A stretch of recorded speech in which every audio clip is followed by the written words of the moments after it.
I'm really impressed by what I've found here. It seems like you guys have a public university that's not very well supported by the state, that manages to deliver on a liberal arts mission to a very economically diverse group of students, which is, I didn't think that was possible. You know, it's really remarkable. And the only question it leaves me with, as I said at dinner, is why can't other people do it too? Because you've shown that it's possible if you prioritize the right things like teaching and the liberal arts. So I've been working on this book now full-time for 2 or 3 years. It's based on, I've done a lot of reading for it, but it's mainly based on interviews. Over 140 interviews, mostly with working artists across visual arts, music, writing, film and television, mostly people between the ages of about 25 and 40. Okay, so there are 2 stories you hear about making art in the age of the internet, and they're diametrically opposed. One comes from Silicon Valley and the journalists and pundits and academics aligned with Silicon Valley who write in places like Wired and Fast Company and sometimes the New York Times Magazine. And the story goes that it's never been a better time to be an artist. If you have a laptop, you've got a recording studio. If you got an iPhone, you got a movie camera. GarageBand, Final Cut Pro, all the tools are out there. And if production is cheap, distribution is free, because it's called the internet, right? YouTube, Spotify, Instagram, Kindle Direct Publishing. The second story comes from artists themselves, especially musicians, but also writers, filmmakers, people who do comedy. And the story goes, yeah, you can put your stuff out there, and no one's going to pay you for it. Digital content has been demonetized. Music is free, writing is free, video is free, even images you put up on Facebook or Instagram are free because people can and do steal them. The music industry is on the ropes. Publishing is fighting for its life.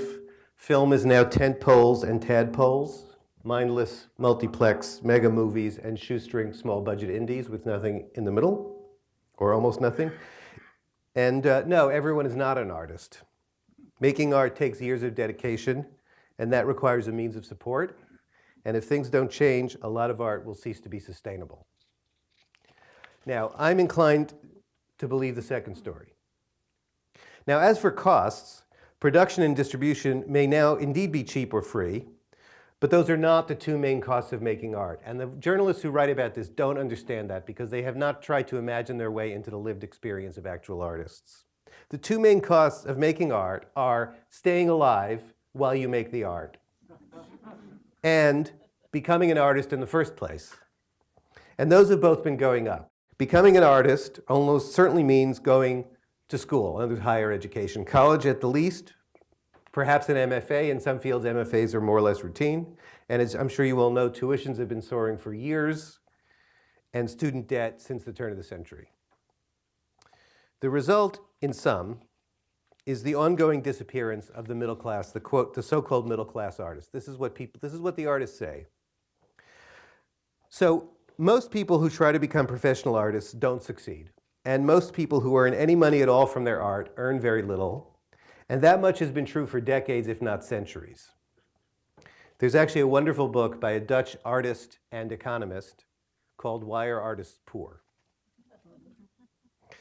What is new in recent years is that even artists who are otherwise successful, who make art as their principal vocation, who produce on a regular basis, who publish, show, release, perform, who win a modicum of recognition from peers and critics, even they are unable to support themselves at a middle-class level, to pay for adequate housing, afford reliable health care, take a vacation every once in a while, raise children and send them to college, and put it aside enough for retirement. Basically, the formerly middle-class artist is now a working-class artist. Can we live without artists? And this has been an undercurrent in my talk, and I think an undercurrent of murmuration out there. The tech evangelists would have us think so. We've returned, they insist, to the golden age of the amateur. You know, we're going back to the troubadours. You actually hear this. So of all that art you consume, how much is created by amateurs?